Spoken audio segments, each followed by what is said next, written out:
We teach people all of the skills that they'll need to run an online campaign. So we teach them how to write an email and plan an email program, the different types of online fundraising, how to effectively integrate social media, how to integrate your online programs with all of your offline programs, including your communications, your field program, and any other activities that you have going on, so that your online program can serve as an amplifying device for the rest of your campaign.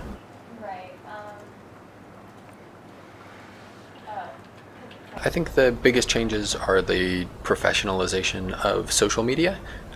In 2008, Facebook was pretty much brand new. There were very few people on Twitter. MySpace was still a legitimate online platform.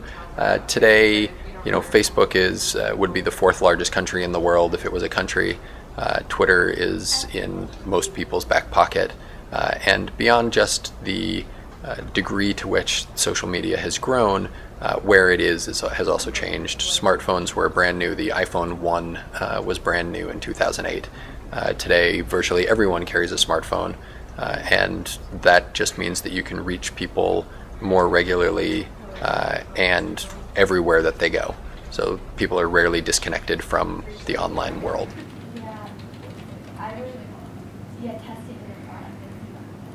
You can train people how to pay attention to the things that can help you go viral. You can train people how to effectively build the community that's necessary for something to go viral, but there's no magic bullet for virality on the internet. I think the same things that make any other campaigner great: willingness to try new things, not being bound by whatever was the best practice yesterday, but searching for today's best practices and the best ways to reach people, and a genuine curiosity about the people who you're trying to reach, and willingness to listen to what the folks are saying online and participate in conversations that they start, rather than constantly trying to start your own.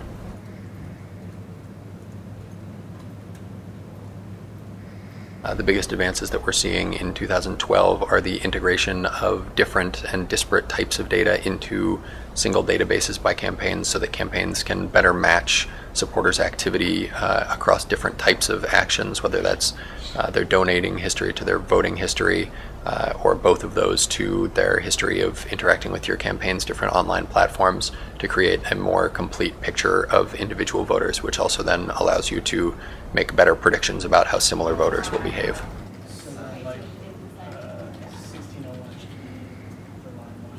I wouldn't say that there's such a thing as too much data. The biggest challenge that faces campaigns is correctly matching the data from different sources.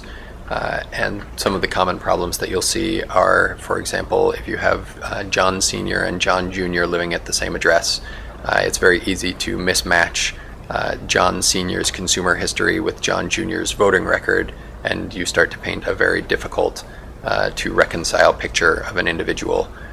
So the real key is collecting the right types of data so that you can correctly match each individual to the data sources that you're collecting, so that you can then make correct predictions about, or at least hopefully correct predictions about, how an individual person will behave. All of that data is publicly available, and putting it all together and constructing pictures of voters is something that's done widely in the States by both parties, yes.